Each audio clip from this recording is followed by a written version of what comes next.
കഴിഞ്ഞ ദിവസമാണ് തൊഴിലിടത്തിൽ തനിക്ക് നേരിട്ട ലൈംഗിക അതിക്രമത്തെക്കുറിച്ച് ആശ ആച്ചി ജോസഫ് മലയാള മനോരമ പത്രത്തിൽ ഒരു തുറന്ന കുറിപ്പ് എഴുതിയത്. അപ്പോൾ ആ കുറിപ്പിൽ പറയുന്നത്, താൻ മുഖ്യമന്ത്രിയുടെ ഓഫീസിൽ ഇതിനെക്കുറിച്ച് പരാതി കൊടുത്തു, ഒരു നടപടി ഉണ്ടായില്ല.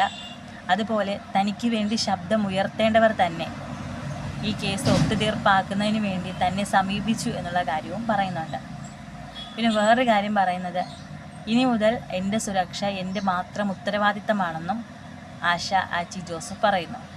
അതായത് തനിക്ക് നേരിട്ട ലൈംഗിക അതിക്രമത്തെക്കുറിച്ച് തൻ്റെ ഐഡൻറ്റിറ്റി പോലും മറച്ചു വയ്ക്കാതെ ഒരു യുവതി വന്ന് പറയുന്നു.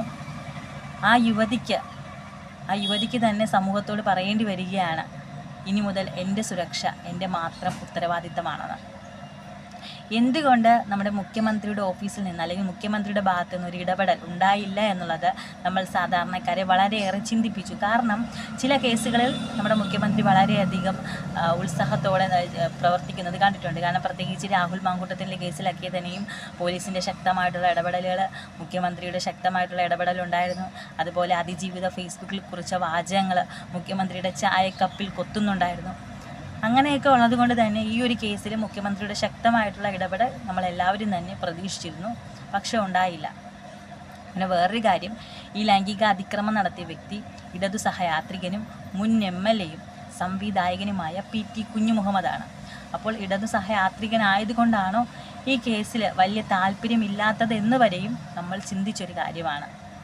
ഇതിൽ എന്ത് തന്നെ ആയാലും ഞാൻ ആശ ആച്ചി ജോസഫിനൊപ്പം തന്നെയാണ്.